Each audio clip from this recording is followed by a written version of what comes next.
Welcome, dear students. Today we are going to study Civics, Chapter 3, that is, Features of the Constitution. In the last two lessons, we studied how a constitution was made.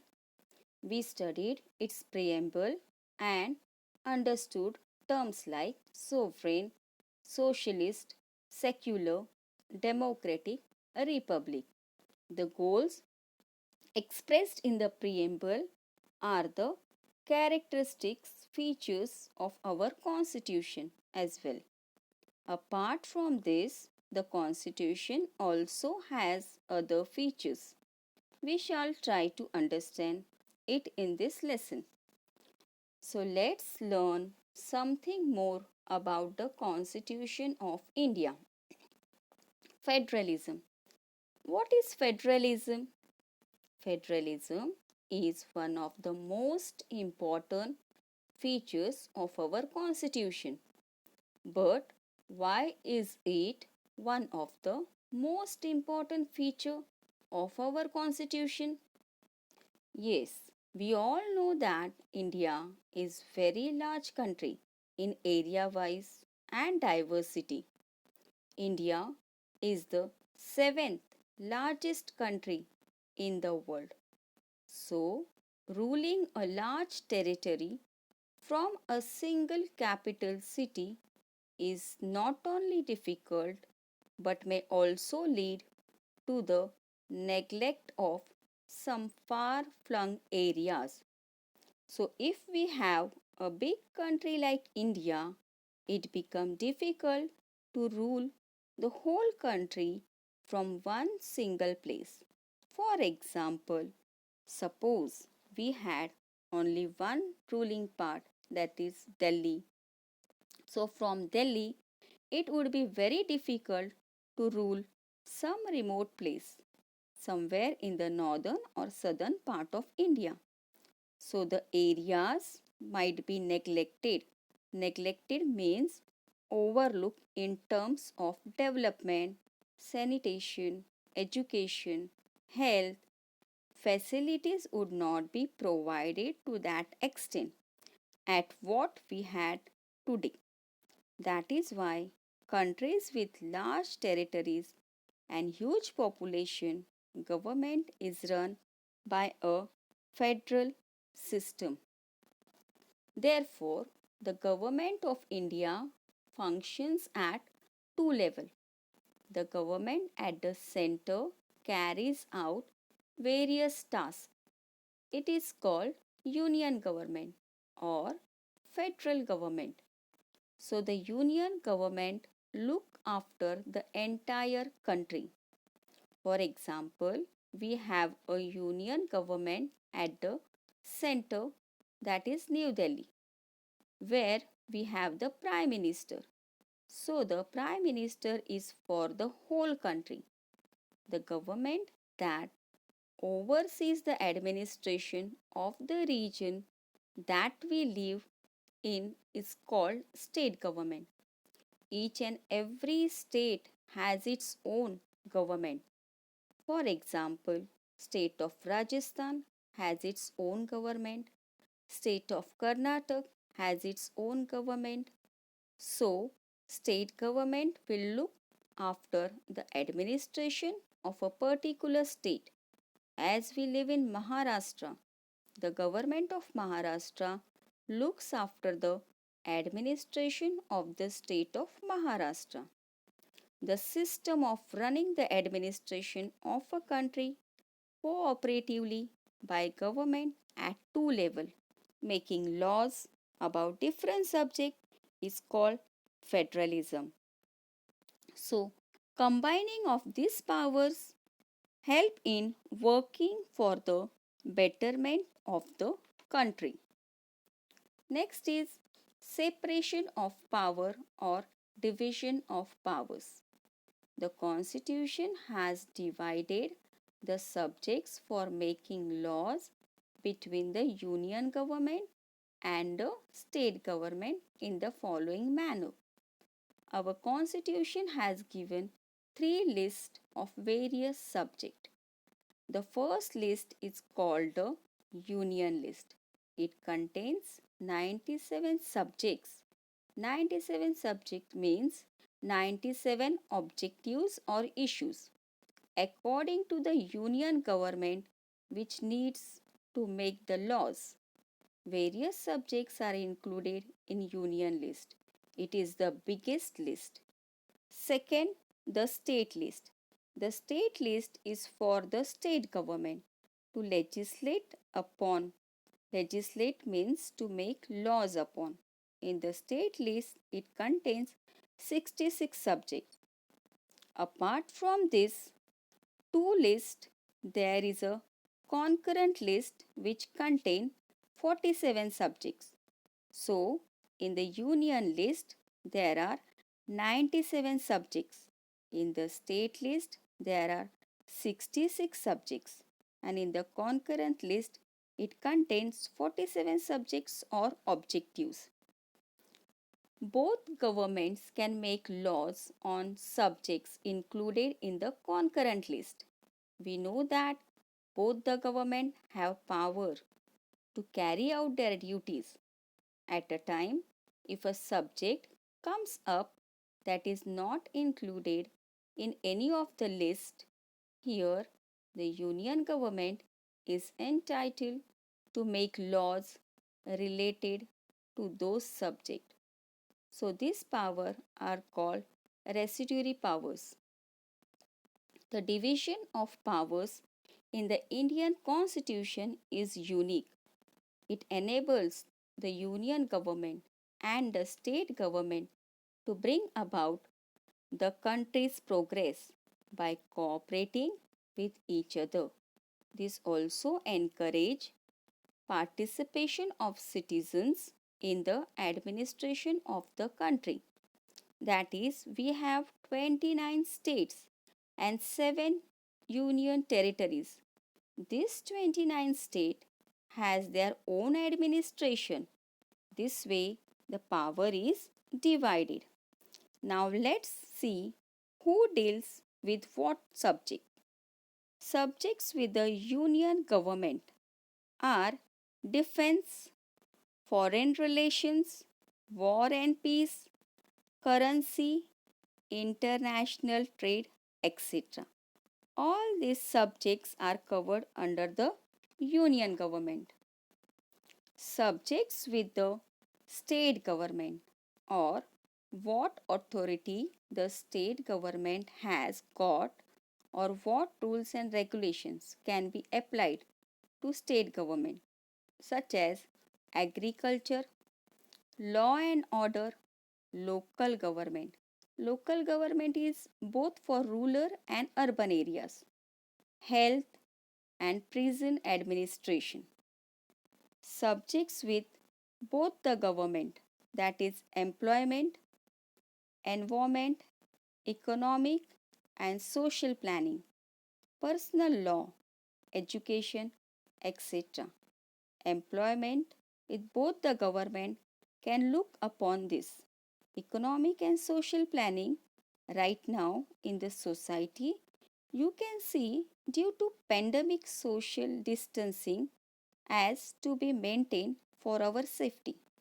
So, who has taken the measures for this?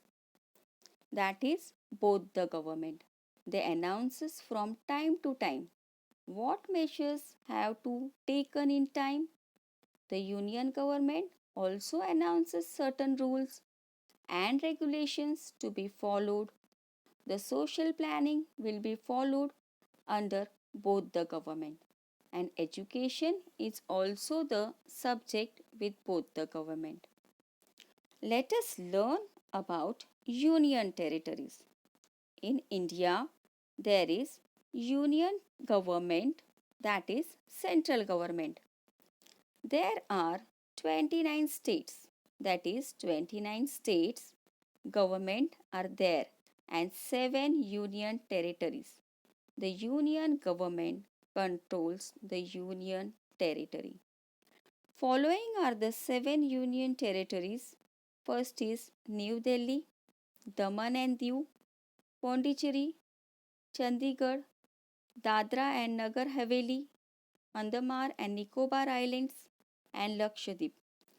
Students, you can have a look on the map of your textbook on page number 74. All union territories are mentioned over there. Now we will see parliamentary system of government. The Indian constitution has provided a parliamentary system of government since whereby we have adopted democracy. What is democracy means?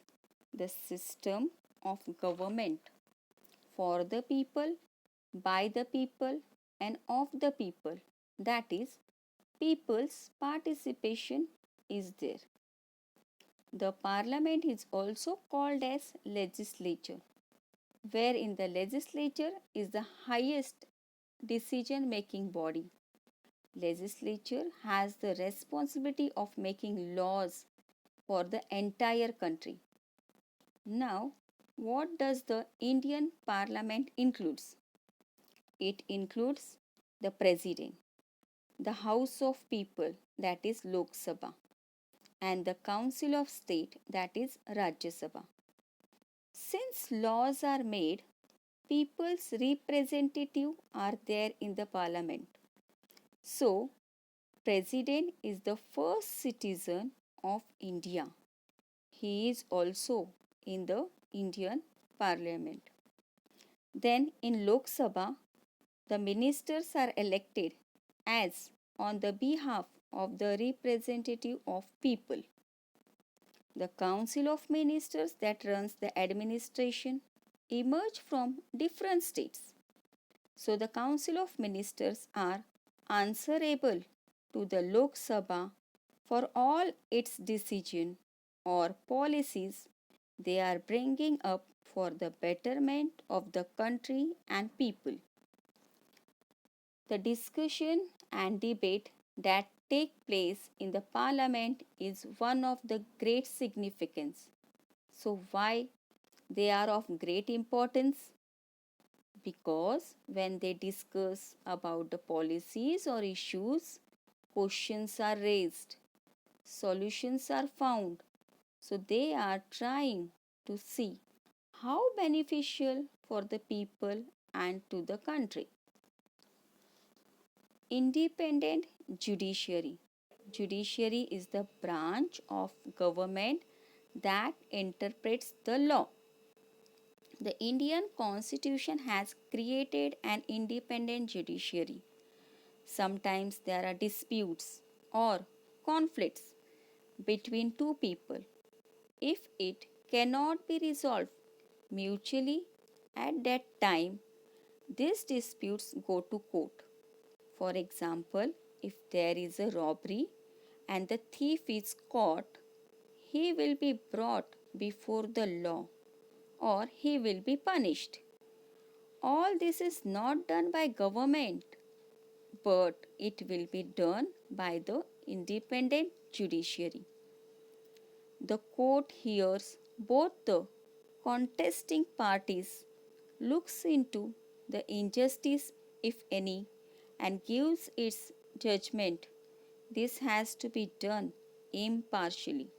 So justice should be given equally on both the sides.